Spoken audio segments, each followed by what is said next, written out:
Hey, this is Kevin from Palmetto, and today we're going to walk through getting a contract signed for a South Carolina customer. So our first step here, we're going to use DocuSign through Salesforce. So we're going to navigate to the Salesforce opportunity page of the customer we are ready to get a contract signed for. From here, we should see the button for Send with DocuSign. We'll click here.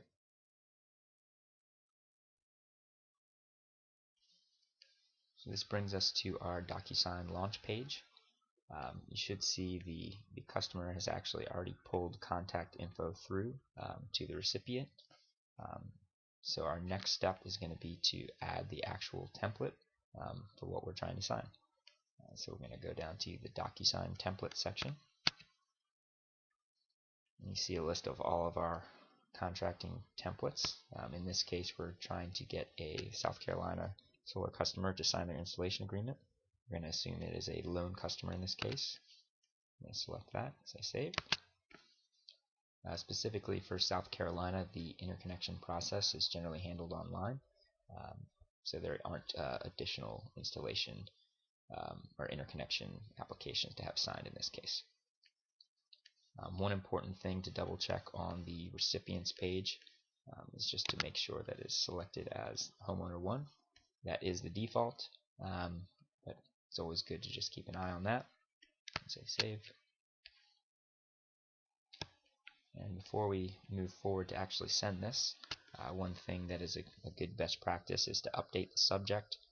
They have a pretty standard documents for your DocuSign signature subject line, so just to help keep everybody on the same page and help us be able to track what we're actually sending out, it's helpful to send a little note here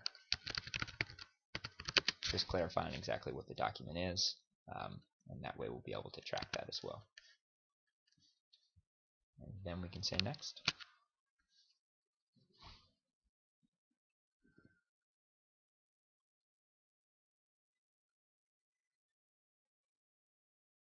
So as this is loading, this should bring us into the DocuSign format that we're all a little bit more familiar with.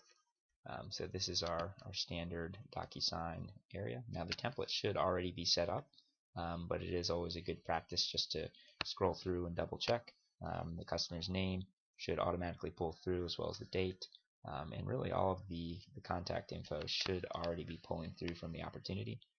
If it's not, it generally means that something is not entered into Salesforce, and you can review our FAQ section for some common issues with the DocuSign process for a little more detail on what some of those issues could be.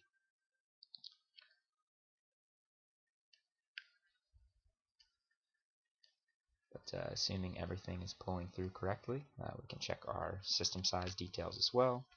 We have 20 solar panels, LG 320 watt, 6.4 kW system with a Solar Edge 6K inverter.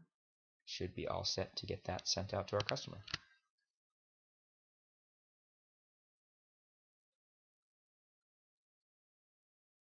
And it's as simple as that.